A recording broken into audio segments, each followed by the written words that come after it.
Good morning. Welcome back to Scott and Sam in the AM episode 6. And most importantly, we have our first ever guests. You may know them as the Phi couple, but we know them as Allie and Josh Lupo.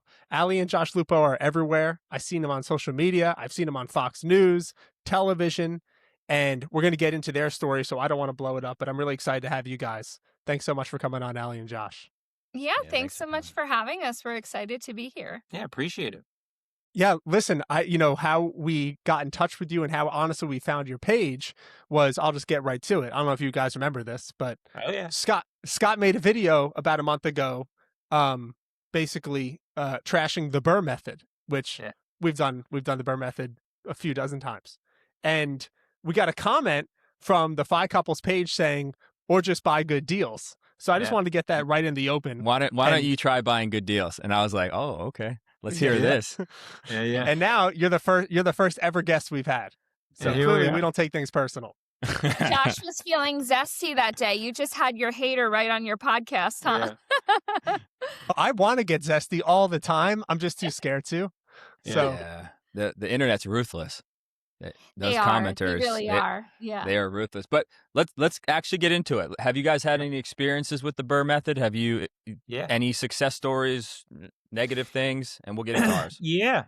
So we buy small multifamily properties, duplexes, triplexes, and quad in upstate New York. So we've been buying real estate for almost 10 years. And when we got started, I think we were kind of doing what we thought how you bought real estate, right? You had to go to a bank, had to go through, conventional underwriting and stuff like that. And that was fine. And then, but we were also broke social workers with $100,000 of debt. And so if we were going to have any shot at actually building enough of a real estate portfolio such that one, we could, accelerate our debt payoff, but two, have financial freedom, we knew we weren't going to be able to go kind of that conventional route. And so we started studying and exploring, and that's actually how we came across the concept in general of creative finance. And there's a lot of strategies within that, and one of which is the BRRRR strategy, right? And so we actually, in 2022, we used the BRRRR strategy on an off-market triplex. And we've used the strategy a bunch of times, but this property is probably the best deal we've ever done. We put $10,000 down. We paid $190,000 for the deal. So we used hard money to fund the $180,000. 6 months later, the deal appraised for $240,000. Less than 6 months, but yeah. Yep. We refinanced our hard money lender out. We left about $12,000 in the deal, which we were fine with. At the time, it was cash flowing, I think probably about $650, maybe $700 a month. So you do the cash on 12,000. We were pretty happy with that. And then so recently we decided we were going to refinance that same deal, pull some equity out to put it into another seller financing deal we're doing. And it actually just appraised at $370,000. Wow. So it's kind of the deal that keeps going. Keeps giving, yeah. And all because we learned the BRRRR strategy. So that's that deal. Okay. All right. So honestly, everything you said, it is a good strategy in that regard, 100%, right? I don't know what you guys do for active income, but, we've been heavily in active income we flip contracts, we flip houses, and we were like, oh, we should start keeping some of these, right? So what happened was we bought I think one of the first BRRRRs we actually did. Everything else we never refinanced. We just left the money in the deal. It's fine. We did a 10 unit, very similar to you. We bought it owner financing. We bought it for $200K. It was in a rough condition. And we fixed it up. It took us about a year to do it. And we tripled the value. It appraised for like $600K. And we refinanced out and took a bunch of money. And it was great. Like, those BRRRRs are awesome. But I guess my video was to the single family BRRRRs that are very tight. Like, we just did one a couple months ago where we bought it for $130K. We put like 60 into it and appraised for like 280. We pulled our money out. We got a little bit left on top, but now it's like cash flows like $200 a month. Yeah. And like my lawn care bill is more than what I'm making in cash flow. And it's like, I got like 20K or 15K back in debt, but now I just have more debt on it. And I think like you can do it right if that's not what you're relying on to like pay your bills. You're just like trying to build wealth. But I think like so many people are just like, they're selling you the dream that like you could just buy 100 properties if you just do this at a time. And technically you could, but like you might be like 75% leveraged on a portfolio that's worth 10 million bucks, and you really have no money to show for it. And that's what I felt like we were kind of going down this path, and I was like, dude, we gotta skip this path. We're going somewhere else. Can I so ask that you was my something? point. Did you rent it as a long-term rental? I did, yeah, because Why? because it's not really in a short-term rental area. Like I know I live in New Orleans. What? What about a midterm rental? Too much work. To be Interesting. honest, way too much work. This is my dilemma, right? I get it. So everyone and their brother wants to say you can't BRRRR because then as a long-term rental, but they're not willing. It's kind of like, you guys are kind of in the Northeast, although, Scott, you're in New Orleans, right? Imagine you bought an outfit and it works for a period of time, but then the seasons change and you're like, oh, this outfit sucks. It's like, does the outfit suck, or do you just have to adapt the outfit to the season? Or does Scott suck? That's what I just suck. Yeah. And maybe. so what I hear people do, it's very lazy to me, is they want to say the strategy no longer works because, right, you probably refinanced at, I don't know, if you went with like a DSCR lender, like 7.5% or whatever, right? Okay. So your interest rates are higher than what they were 36, 48 months ago. Prices are higher, especially if you did a good job, which just sounds like you guys did a great job on that BRRRR in terms of forcing equity. And so it compresses so your PITI is higher. So it compresses that cash flow. And then it's kind of like, boo-hoo, like I don't cash flow as much, but you're also not willing to do more work, which you said. So as a midterm rental.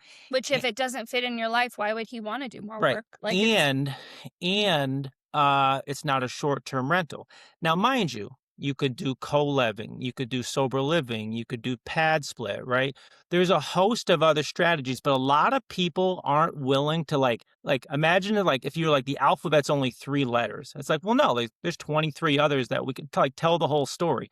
But most people don't want to go down the rest of that. They just want to like complain and say like, oh, the BRRRR strategy sucks. I'm like, okay, all right, don't. Yeah, I just want to be able to write the letter A in the largest font in 26 different languages. And I don't care about people just wanted to be easy because they found a Bigger Pockets video 10 years ago. And I'll tell you right now, like we have 300 clients all over the country. And I'm telling you guys, $1,200 a month to $2,000 a month is the average profit our single family investors are achieving using BRRRR and midterm rental, short-term rental, co-living, some sober living, but there's a lot of regulation with sober living that I don't think people fully understand. Similar to I'm sorry. You're saying out of your 300 students, on average, when they BRRRR out on a single family, they're cash flowing netting $1,200 a month? For our midterm rentals and our short-term rentals, because many of them, so like when I saw that post, I'm like, these are the conversations I'm having clients with all the time.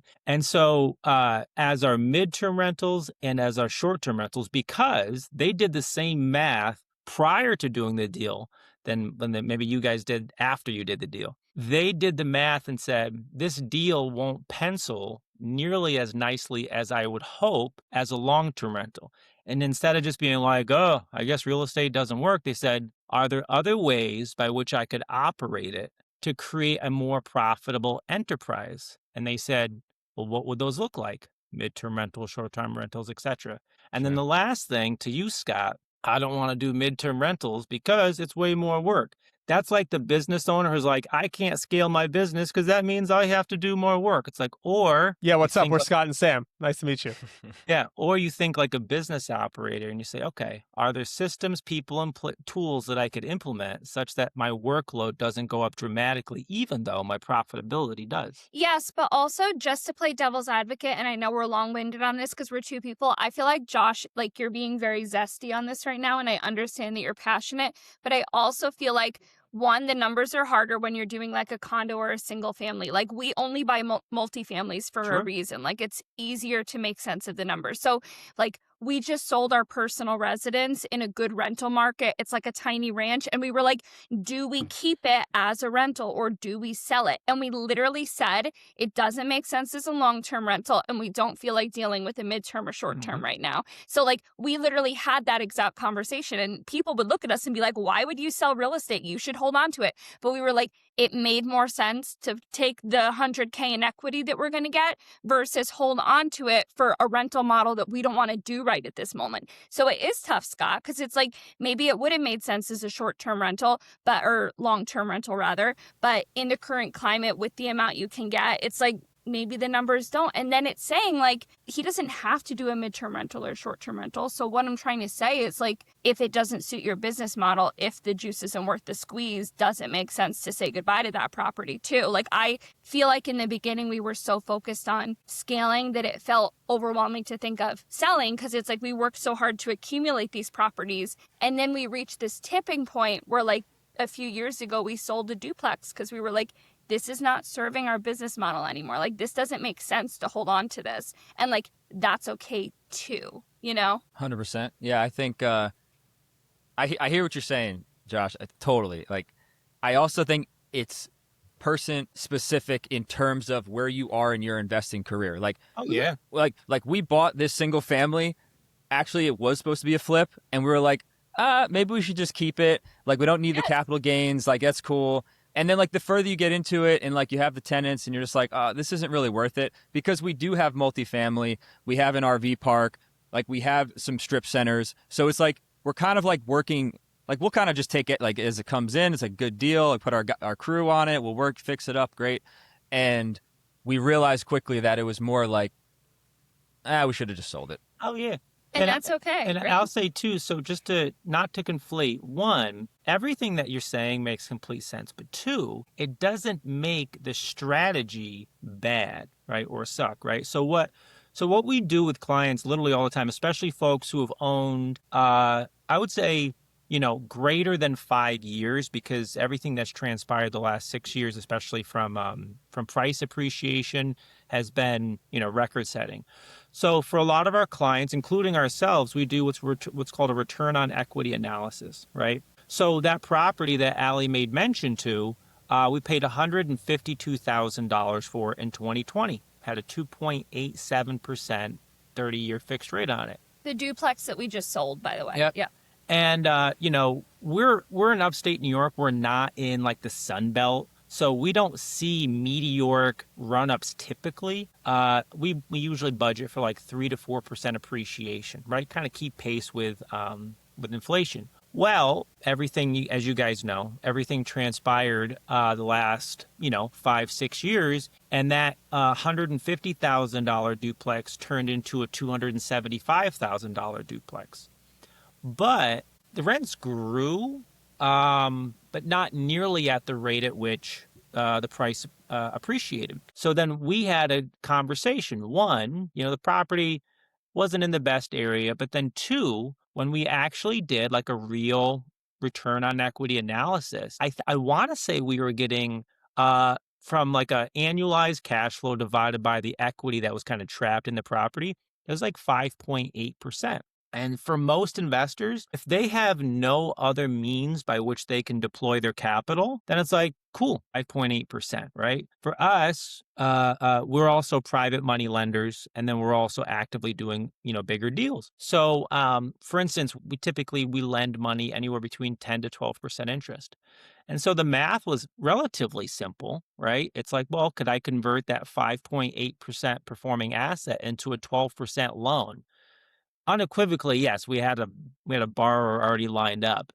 And full disclosure, the property was becoming a pain in the ass for the toddler. Well, what I was going to say too, it's like, as with all real estate, right? It was a 5.8% return, but then was it really that when every single month this particular property was a problem child? There were multi-$1,000 repairs over and over and over. And eventually you get to that point as an investor where you're like, they're going to continue. Yep. This was just a problem child property that just like, it didn't make sense for our life anymore. And it was saying like, it's okay to let go of this property because then we then deployed it into a better opportunity for us, you know? You guys familiar with Graham Stephan? Yeah, Iced I know who coffee he hours. is. Yeah. Yeah. Yeah. So Graham's getting, we'll say, a variety of opinions right now, right? Because, he came up as a real estate guy. He's a buy and hold real estate guy. And you know what? After, I don't know, 10 years or so of real estate, I don't even know the number, but he has probably an 8-figure real estate portfolio. And to your point, the return just simply isn't there relative to what it was. He's been investing in real estate for like 15 years. So he's exiting and he's putting that money into other places where he'll get a better rate of return that's also more conducive to his lifestyle, right? So I have no problem with people, making changes as life evolves. But to go back to the original narrative of like, oh, BRRRR sucks, right? That's where I would kind of push back the same way. And it's not just BRRRR. I don't think he thinks BRRRR sucks. I think social No. media is clickbait, and you heard a sound bite, and it triggered something in you that we if can we talk could have about later. this But, conversation, I think it can be challenging, and what Josh didn't say, and then we can get off of this topic. When we did our picture perfect case study BRRRR, guess what happened on the first appraisal? It appraised way too low. So we went to a new lender, got a new appraisal, and I was like, wow, it's wild that you can do all this work and you can run your comps, and then one person, your appraiser, who like the person that we ended up getting the first time, like was an expert in multifamily rentals. He was like cookie cutter single family.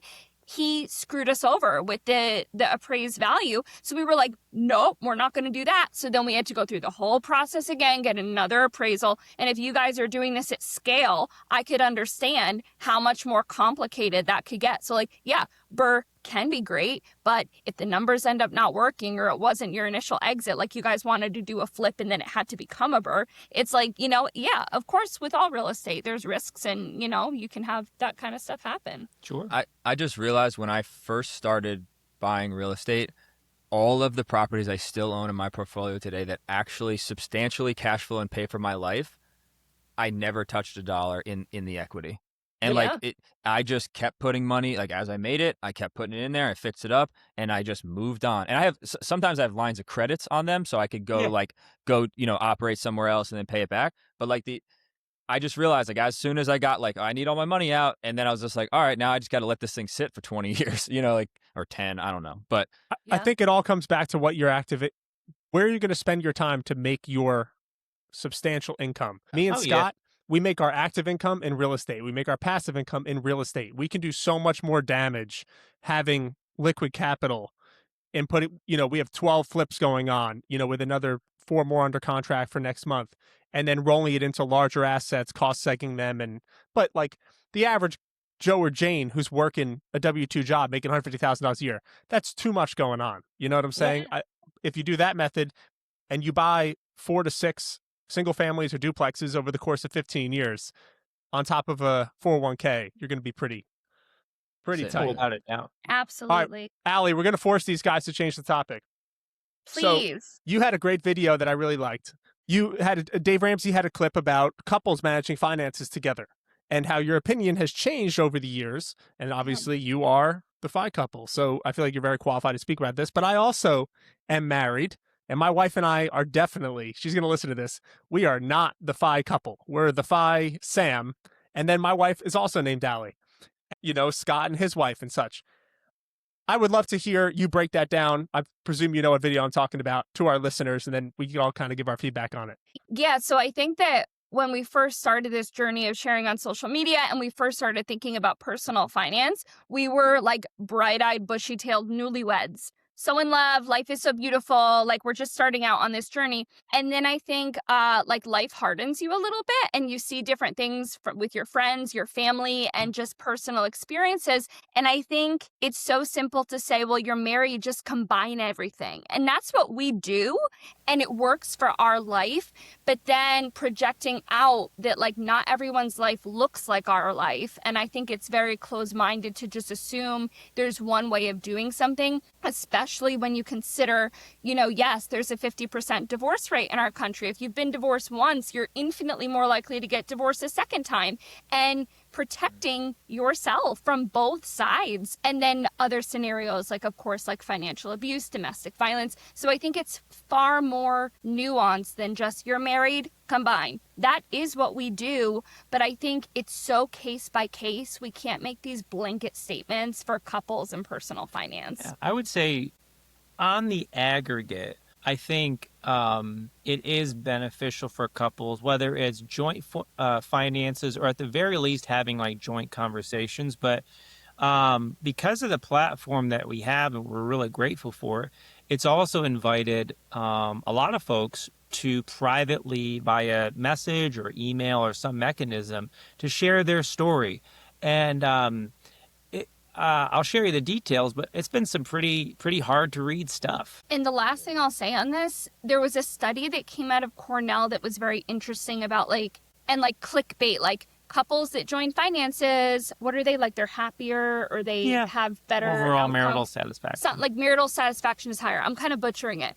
But when you really look at the cliff notes of it, it's like, it's not because their finances are combined. It's because you're working on a team project where both partners need to be very aware, so you're communicating. So if I were to offer like a tip to people, or what I would say to my friends, it's like, do your finances how you want, but you need to be transparent. You need to be talking about spending, talking about budgets, and like both parties really aware of what's going on in the financial picture, you know? The last thing I'll say on that is, well, you can have the platinum card, but spend it like it's a Blue Business Plus card. Because what we've also had happen, and I'm sure you guys probably heard stories too, is maybe the husband is primary or the wife is primary. One partner is like the primary, basically CFO of the relationship, and then something tragic happens, and that person takes with them all of the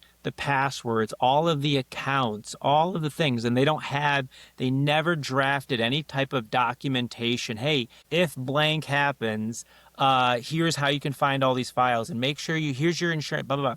And then while the remaining spouse is still actively mourning, they're now also having to like unwind a financial situation that they really didn't have any material participation in, and that just compounds the grief. Yeah, I completely understand. I just made one of those files like 2 months ago.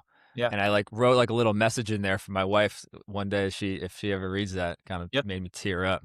Right. But, it's whether it's drafting a will or having like a simple Word document with passwords. It's absolutely vital, especially, the more serious you get, if kids get involved and stuff like that. Yeah. P.S. Do not listen to Sam. None of this is Sam's. So you do not return Sam's calls. So you guys started as social workers, you said. Yeah. We did. When we first we met in undergrad, and when we first graduated, we were both making $12 an hour. I was working at a domestic violence shelter, and Josh was working in a group home with at-risk youth. And like when we were in college, our professors were literally like, you're going to be poor, and like you're doing this because like you have a passion for it and you want to improve the world, but like just know like this is not a lucrative career. And I remember hearing that and being like, okay, whatever, like I'm gonna feel so fulfilled like pursuing my passion. I didn't really think that it mattered that I was not going to be making a lot of money, so that's where we started. Yeah. And we never Did he literally use the term poor? Yes. Oh, yeah. Wow. Well, she said, like, you're going to be poor. You're not in this for the money. Like, you're not going to make money. It's kind of, they kind of like condition that into you. And you're like, let's say, all right, and that's all well and good. And then you kind of get into the real world, and like, you're like paying rent, and you have a car and stuff like that. And all of a sudden you're like, oh, this is kind of tough. Like, this is not fun. And so then Allie went back for her master's in hopes of, still staying in the same field, but ultimately maybe increasing her earning potential. Because I think like that's what we tell people, like, you're not making enough money, you're not satisfied, go get another degree, go get more debt. Like that's the pinnacle of success, right? So like I got a master's in social work, and my first job with my master's, I was making a whopping $45,000 as a school social worker. And it's like, I have 6 years of education. Literally, our daughter Zoe, like if she says she wants to be a social worker, like literally no. But no, I think social work is incredible. I think it's incredibly underpaid. Like it's a vital service. It's underpaid. But yeah, so I got that degree. I took out $30K more debt, did it for a while. And it's like, is this it? And then realizing like, oh, there are other paths and opportunities here, right? So what's the shift to social media started things, or like how did you become? What's the story? We got married in 2018. And in 2017, that was the conversation of, well, how much does a wedding cost? And how do you save for a wedding? And the act of wedding planning was actually our first time ever starting to be like, all right, we should probably have a budget, right? And having a budget, how much do you make? How much do I make? And these are conversations we had never really had. And we've been together for almost 4 years at that point. Yeah, we were not like financially literate. No. Yeah. And so all of a sudden, just kind of like pen and papered it. We figured out, okay, here's about what we take home and here's about what our bills are. And shocker, our bills were more than what we took home.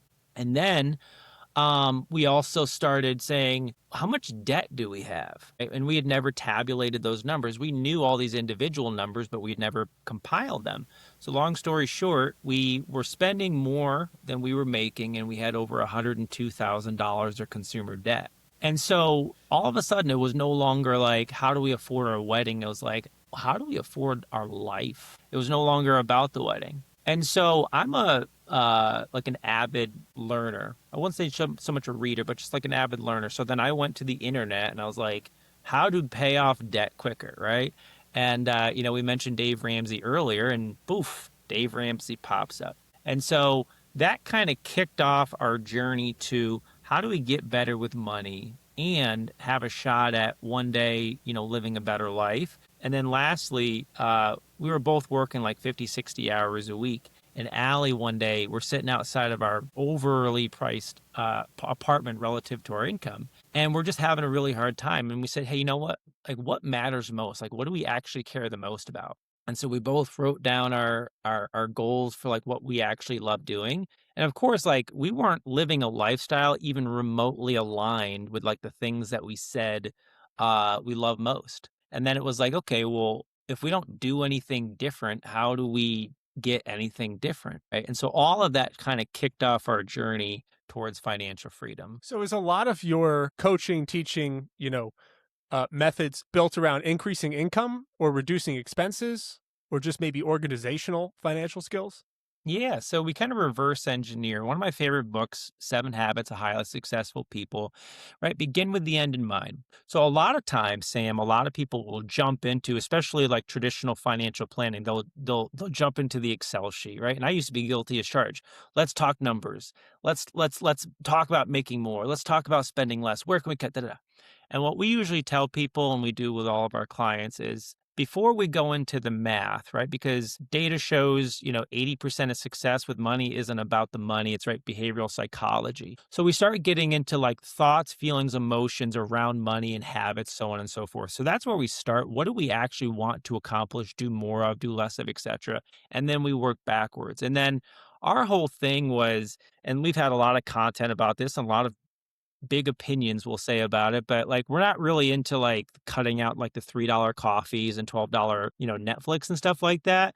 Nice. The analogy Allie came up with was like focus on your shovels instead of your spoons, right? So instead of trying to dig out of $102,500 of debt, like cutting out $3, which actually, full disclosure, we tried the coffee and the Netflix thing and that didn't last, and dates cut that out. So instead of focusing on spoons, we were like, where's our biggest line items in our budget? Housing, food, and transportation, right? And so then it became, how do we find creative ways to both cut the 3 biggest things and then, along the way, increase our income to kind of grow that gap. And that gap was the shovel, if you will, for paying off debt. I think it's like the full cycle of like personal finance, quote unquote, success, because it's not what we were taught about in school. It's not what we talk about with our friends and family, depending on your friend and family group. And people struggle. People are struggling more than ever now, right? Like, this is not like a hospitable economy, so to speak. So I think that when we first started all of this, it was like investing is for rich people. Yep. Neither of us, Josh grew up in poverty. We didn't come from families that talked about the word investing. So it wasn't like in our language. But I think it's like, yeah, just learning those key fundamentals. And that's what we hope to like share through our platform of how can I reduce my expenses to live more intentionally? How can I increase my income? Because that is my biggest operator, not the investments, not the income is the biggest generator in the beginning and through the bulk of your journey, right? And then how can I take that gap and put it into investments that will give me a better life, that will give me breathing room so I can take a longer maternity leave or an extended vacation or take care of the sick relative, right? So it's all about like, how can I live a better quality of life and figuring out how to make money work for me. And I think so many people don't know how to do that because we weren't taught it. At what point did you guys feel comfortable teaching these principles to other people? Because I asked this as like a selfish question. Like Sam and I have, like I bought my first piece of real estate in 2019. So I guess it's 7 years ago. And before that, but I didn't own anything. I was just like transacting as a realtor and I did some mortgage stuff. At this point in our career, we are finally talking about offering guidance to people because of social media. People are reaching out to us like crazy. And like we never thought that would be the case. Like it's insane the amount of people that want help. And at a certain point, you just like, am I qualified to really help these people? And we hope we are, we think we are, but like for you guys, at what point did you feel like we're qualified to do this? I mean, I think we created the social media channel not with the intention of it being a business or coaching or anything like that. We were like the weirdos in our real life that like we were the only people we knew that was interested in like personal finance and real estate. And we wanted to like meet other people that like spoke that language because we couldn't talk about it with anyone in our circle. And then it like grew very unexpectedly. Like we did not expect it to become that platform. It was honestly like we did it for fun. And then we were like, oh, like this is a real thing. And oh, like people are asking to meet with us to like talk about real estate, all of that. I think that there is so much like imposter syndrome of like, am I qualified? Have I done this? Can I do that? End of the day, someone said this to me, and I think it was the best advice. When you're looking for a coach or someone to support or educate you, you need someone a couple steps ahead of you. You don't need someone who's like the multi-millionaire and has done $1 billion worth of deals and did it. You need someone that is a little bit ahead because they still remember the grind and they can support you accordingly. So that was always our mindset going into it. And ultimately, like, we're pretty transparent about our real estate journey and like where we've been. And I think that if that feels aligned with someone that meets us, they're going to want to work with us. But if like we don't do commercial properties, so someone that wants to buy 100-unit commercial unit isn't going to come to us because that's not our jam. You guys have probably done far more transactions, way more volume than we'll ever do. Mm-hmm. We're like, we keep it small intentionally. So you're far more experienced with real estate in terms of what you're doing and the volume of deals you're doing. So I think if you did want to pursue that, it's just figuring out what you wanted it to look like and who that ideal person is that you'd be supporting. Yeah, you just identify your circle of competence, right? And so for us, it's like we got very crystal clear about that.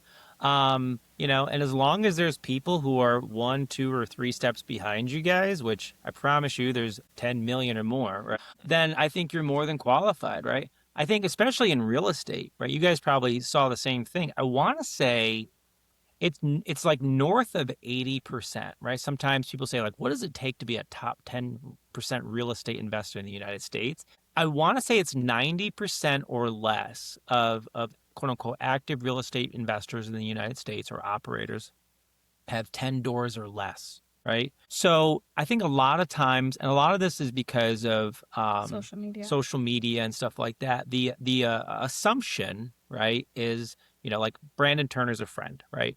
The average investor thinks like, oh, well, in order to be successful, right, you need to be Brandon Turner and own $1 billion real estate. But Brandon is a unicorn, right? Yeah. He's the exception and not the He's rule. not the So rule. it's understanding that, you know. And so it's just figuring out, again, your circle of competence. Who do you feel best equipped to serve? Who's, again, 2-3 steps behind you, and then find a way to bring value. I love that. I want to keep it flowing because I want to let you guys go here in the next 5 minutes. You guys had another post which related to me. Like I said, I was in the hospital last week having another kid, and you were talking about the out-of-pocket costs if you don't have insurance to have a child, and you guys laid it out. You had a NICU stay, you had charges, stuff like that. And this is coming from a guy who, I have a bit of a gripe here with my local medical system because when they transferred us over to the postpartum suite, and God willing, everything was good with my wife and the child. But then we get over and they're like, hey, the food is as part of the insurance coverage, or whatever, order something, it's taken care of. And then, like, I don't know, 72 hours later, I get this bill in the mail for like $300. And I'm like, what is this? And my wife's like, you ordered 2 grilled cheeses for yourself. Like, you're not covered. It's for talking about me and the child. You idiot. Oh, yeah. Oh, wow. And they weren't even that good. It was cold by the time I got it. Yeah. Hospital food was not enjoyable. Yeah, it's incredible the costs of healthcare in this country. And it's very eye-opening. I think if you go through a major medical emerge event, yes, right? Like my dad had surgery and it was over $100,000, giving birth to Zoe. I don't remember the numbers off the top of my head, but I think it was like 40,000-ish to have my daughter in the NICU stay. My friend had preemie triplets and it was like close to $1 million in the medical bills. Like wild. I can't She had insurance, right? Yeah. She did. I actually, though, which is insane. Like, this is a sidebar story. I, as a social worker, used to help people get insured. And there was this woman, and she was a Burmese refugee. And she didn't have insurance, but kept going to the hospital. English was not her first language, to utilize the emergency room because she didn't have primary care. She had accrued over $1 million of medical debt. She could not even read the bills. Like, she literally didn't know what she was looking at. And I ended up being able to sign her up for Medicaid because she had 0 income. And just with having that, I think the bills went away. Like, I think she had like a couple hundred of copays. But it's wild, the hoops that people have to jump through to get insured, to get good insurance. And even when you have insurance, is the coverage really that great? Like, is it that comprehensive? Like, mine's horrible. It's horrible. It's horrible. Mine's horrible. I had the bronze plan last year, and my son had tubes, $5,000. Sure. Insane. Well, the deductible, like I got $20,000 deductible, and if I don't hit $20,000, I'm coming out of pocket for everything. So you guys are self-employed. You don't have employer sponsored. Same. So you have horrible insurance like us. So we this year I bought the Cadillac one, but my premiums are I'm going to pay $27,000 a year this year for the premiums. So this is funny and I don't even get a grilled cheese. Yeah, no, we had a big debate about this because for the first half of our adult life, I worked in the school. So I had like the Cadillac insurance, but I paid like $2 a month for it.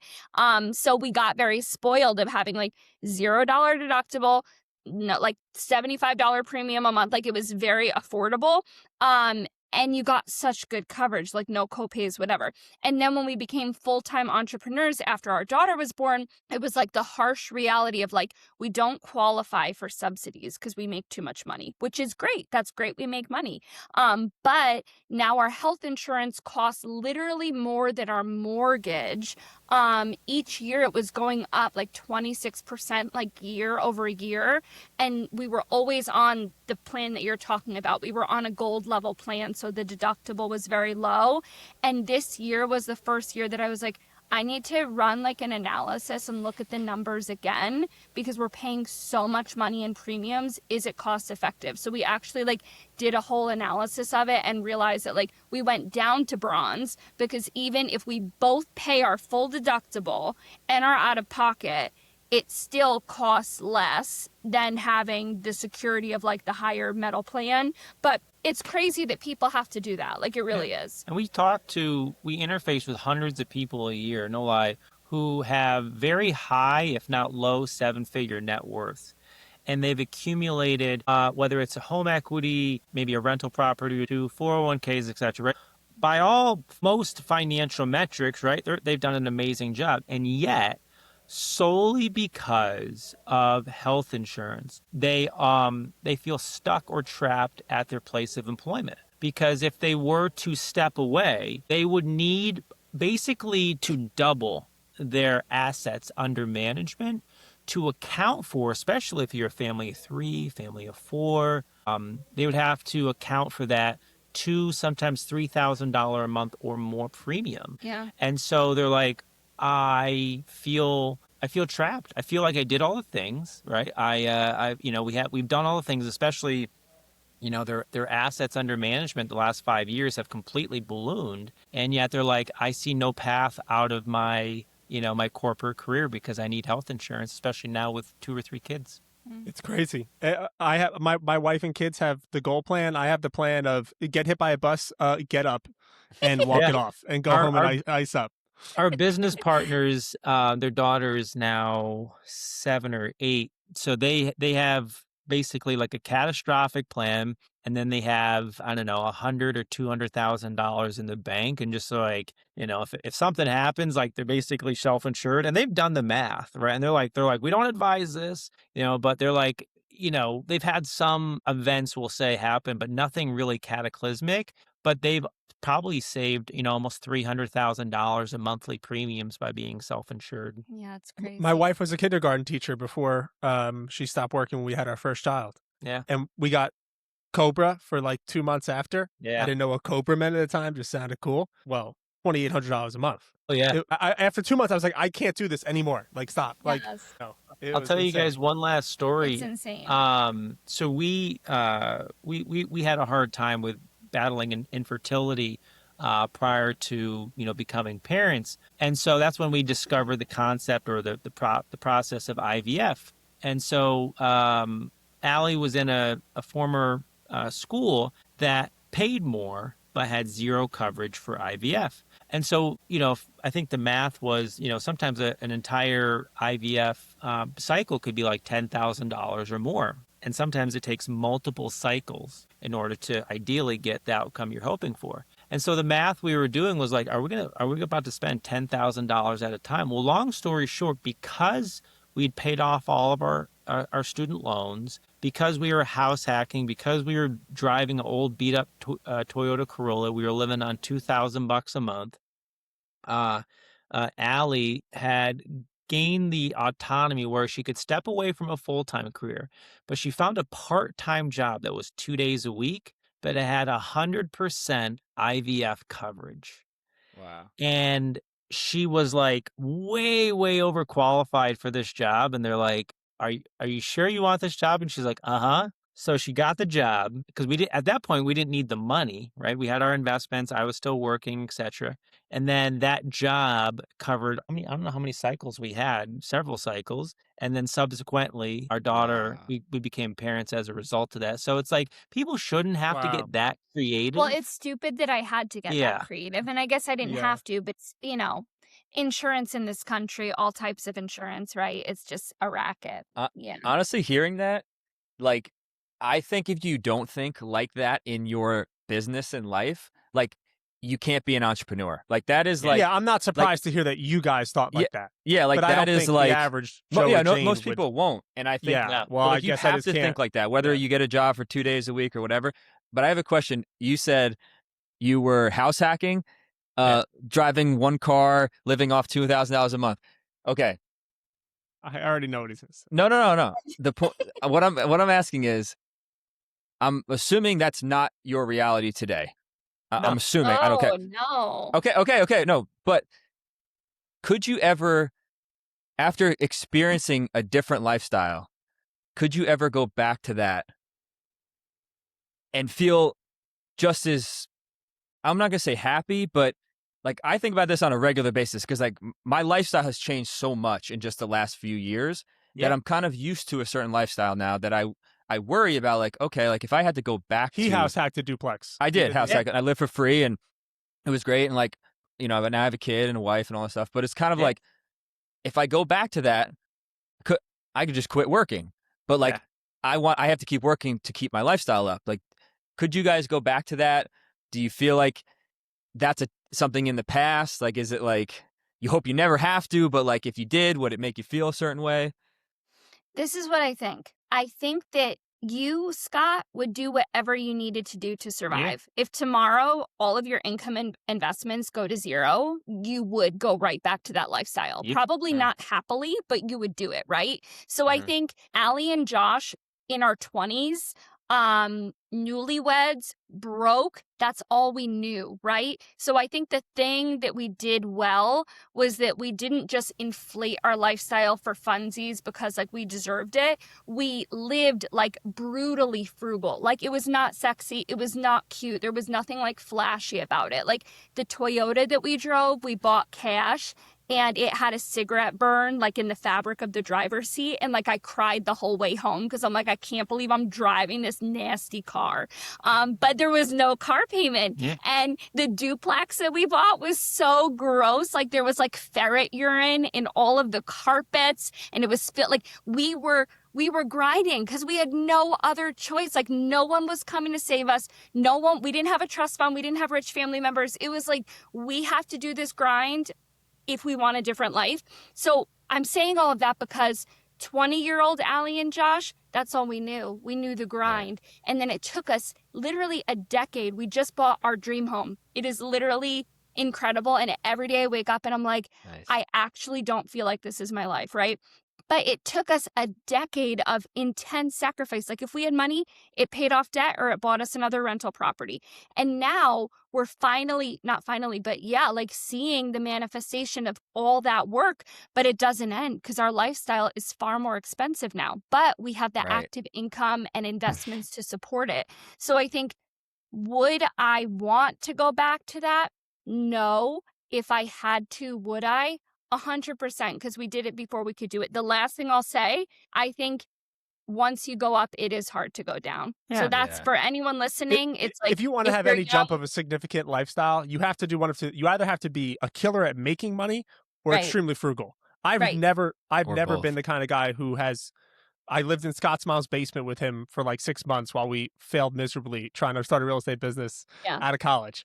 Other than that, I've always been I tripled my income at my W-2 job in a year and a half. Right. You know, it's like you got to do one of the two. And most people can't. It's a lot easier to go the frugal route. Most people don't have the path to increase. Right. You know, I was a salesman, right? The harder you work, more money you're going to make. I would say too, like, is that it's kind of like muscle memory.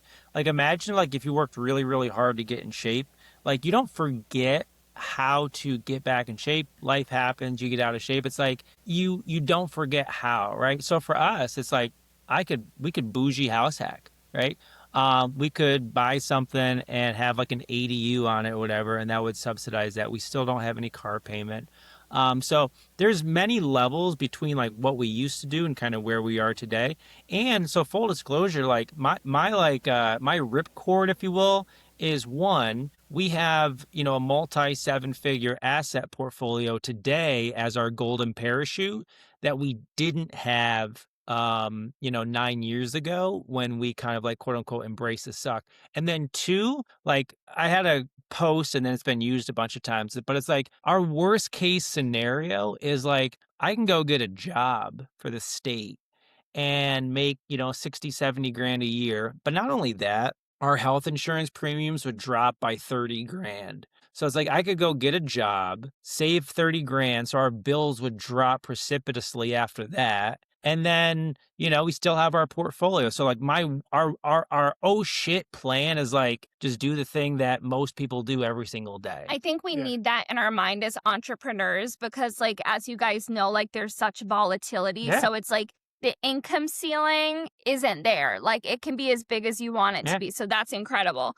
But then also like, so much more work, so much more pressure, so much more like on your plate. So like during tough seasons or there's a lot going on with the rentals or business is hard, it's like, okay, if all of this fails, like this is what we're going to do. And it's like, that's like the catastrophic thinking, but it is comforting to know like you do have other plans, and Yeah. everything we're doing is to build that better life. Just so you guys know, and Allie can confirm, like we'll be driving in the car for like 3 hours. I won't say anything. I'm just like mathing out our demise in my head every which way. Me too. I'm literally just playing war games in my mind. If this, then that. What if this? What if that? Right. And so we have, part of our global portfolio of assets, we are always way, way heavy on cash. Right. Yeah. And if a person has a traditional 9 to 5 and quote unquote job security, which is vastly different today, especially with AI. The proverbial like, oh, cash is trash. I'm like, okay, well, own a couple businesses and have a kid and have a lifestyle and a mortgage and stuff like that. And all of a sudden you sleep a little bit better at night when you have a couple $100,000 just cash chilling. is not trash. In case shit happens, right? Cash is 8 hours. I almost look at it as like productive paranoia, right? And Allie will tell you, like, we had no intention for the Phi couple to become, what it is today. And it's opened up incredible doors. And even today, I'm like, I don't know how long this shit's gonna last. I'll be honest with you. It's like a professional athlete. Like, what's the shelf life of a full-time content creator? I don't know. Right. And every year I'm like, listen, if this, then that, and she's like, and then we'll have a record-breaking year. And I'm like, all right, good, that was cool. But full disclosure, it's probably not going to happen again. 26 looks like shit. So just so you know, if this, then that. And she's like, probably going to be just fine. But you have to have that productive paranoia and just account for stuff happening. Yeah. Sure. I'm you and Ali is Sam in this regard. Where I'm always he's like, the positive optimist. He's like, we're going to be fine. I'm like, Yeah. dude, we have $10 million in debt. I'll even say this too. So I think you guys make an excellent team then, because you need that balance, right? If it was up to Jolly, without a doubt. I'm always the one to like kick the door down, and then he's like, dude, it was unlocked. Like, like pretty much. Let's finish with this real quick. Let's let you guys go. Rapid fire. All right. Okay. You can. It doesn't have to be one word. Give me one sentence. Okay. Because this is a couple topics Scott and I heavily disagree on. So I'd love to get your feedback, and hopefully you agree with Sam, not Scott. Buy or rent a house. I think we're going to disagree. I'm definitely going to say buy. Is Allie my best friend or what? No, I'm actually going to say buy, but I thought you were going to say rent. No. Buy. I mean, I get the math of it all, but I would just say buy. Okay, it's for savings. Everyone you're not going to take that extra money and go put it in the bank account. Most people will not do that. I promise you. Scott, let's let our guests answer the rapid fire here. Thank you so much. I think it's also like the lack of control. Like, I understand rent. I know that a lot of wealthy people rent. I know that houses, especially primary residences, like, this is a money pit. I'm living in a beautiful money pit. Like, I'm just year after year pouring all the money into it, right? I get it. But also, I feel like we're very ethical landlords, but I see horror stories from like new tenants and things I see on the internet. I want to have the control over my housing, right? I want to have my fixed costs. I want to be able to have pets. I want to enjoy my property the way I want to enjoy it. So I think that it can be challenging if you rent and you have a landlord that isn't a good landlord, because not all landlords, right? All right, rapid fire. All right, I'm good. You want a money pit? Come borrow my Tesla for a month. Buy used or lease new vehicle? Definitely buy. I mean, if it's for business purposes, maybe I'd consider leasing, but I would say buy used. I would say buy new. We used to say buy used. No, new's not an option here. New is my option. I just made it. I think the discrepancy is not wide enough now. I think it doesn't make as much sense. You got to respect the rules here. I'm not respecting the rules. No, I like this. Go ahead. Yeah. Why? But 6,000 pounds or no? So you can write it off? Yeah, we're not really like G-Wagon people. Oh, they make tons of cars that are 6,000 pounds. A Ford F-150. I used to, for the rentals, I was going to buy an F-150 because it's like the Hallmark car. Turns out they're like 3,800 pounds. They're like, no, you need like an F-350. I was like, bro, like I just needed some shit. Like I didn't need a fucking diesel thing. No, anyways, yeah. Save or invest? Definitely invest. Oh, yeah. I would say like definitely invest, but you want to have a floor too at the same time. Because like I've seen people also go way, way overboard where they're like, they have like $100 as their emergency fund. They're like, we're dope as long as nothing happens. I think save, because I think for the everyday person, like you need to have that baseline, and you could have someone that's totally broke and is like, I'm going to put my life money into Bitcoin. Like you need to save your money and understand fundamentals before investing. Get your foundation. Self-employed or W-2? I guess I'm still gonna say self-employed, but I gotta tell you, like the fail rate is so astronomically high. I think for the everyday person, W-2. Yeah, and I'll tell you, like especially now, like if you can make like a pretty good salary. The thing is too, like people don't they'll like I could make $80,000 a year working for myself. I'm like, okay, cool, but how many more hours are you working? And what's your benefits? I wouldn't work for myself for $80,000 a year. No, well, that's what I'm You're saying. just complaining they don't because do we're the- self-employed. Well, yeah, because Yeah. I think I'd work people, for Scott for $80,000 I think a year. people And just don't and just actually do the math. sign off I would at say if one. your job will pay you 90, you better make at least 200 by yourself Oh, to 100%. account for just like the drag of everything associated with it. And if you Oh can't, yeah, the liability, the stress, the responsibility, yeah. you know, all this kind of stuff, and like. And the health insurance alone, Yeah, it's crazy. and like lack of PTO and all that kind of stuff. So it's like if you can't at least 2.5 extra income, like just probably stick with a job. I will say, I know it's rapid fire. Whenever I hear a friend say, I just need to make enough to just cover my lifestyle as a self-employed person, I'm like, you are game over. Go get a job. Yeah, because it is so much. The payoff better be way bigger than just my bills. My second best friend, but besides the guy who keeps interrupting our game, is a very high earning W-2 guy. He's bought and he's probably bought, I don't know, $1 million worth of real estate from us over the last 2 years. He's mid-30s, bachelor, good looking guy, makes $400,000 a year, complains about everything. I'm like, you have nothing to complain about. You have the golden ticket. Last one, office or work from home? Oh, definitely work from home. Same. I'm shocked you're saying that. Yeah, no, I'm shocked. I don't like socializing. You wouldn't think that because we have a very public platform, but I'm highly introverted. I like being home. Yeah, I had an office for a long time. I was in consulting, and I kept finding like I was getting more distracted than feeling very productive, and people would always want to talk to me and stuff. Like I like just zoning out for like no one 3 wants hours. to talk to him here, so yeah, it's good. Exactly. So although our coworker, my 3-year-old, sometimes and stuff, but yeah, I would say definitely work from home or just work. Like we just spent almost a month in Florida. It was nice being able to like work from anywhere. Yeah. All right, last rapid fire. West Coast or East Coast? Oh gosh, East Coast. East Coast for familiarity, but we went out to California. So we skipped our honeymoon in 2018. We bought our first off-market house hack duplex. That's a whole other story. But it was my wife would have divorced me if I said that's what we're doing. Nothing about rapid fire with us. I'm very sorry. No, we in Florida. East Coast, West Coast, Florida. Oh. Oh. I would say for beauty, I would say West Coast by a mile. Like we for like the West Coast vacation beaches. vibe. We like the quiet of the East Coast where we usually visit. Yeah, I thought you meant like United States. Oh, but are you asking what coast we went to for this particular vacation? No, which one do you like? It's the end of rapid fire. I'm done. Okay. Oh, okay. Yeah, we like both. I'm an East Coast guy. We did a couple weeks down in the East Coast this winter before the baby came with our 2-year-old, and it was awesome. I would love to do it again this year. It's beautiful. Yeah. Well, guys, thank you so much for coming on. We really enjoyed the conversation. Anyone who's still listening at this point, other than our moms, follow the Phi Couple at the Phi Couple. Are you guys on all platforms with the same handle? Absolutely. All platforms, yes. All right, cool. Allie and Josh Lupo, thank you so much. Thank you, guys. Thank you. This was so fun.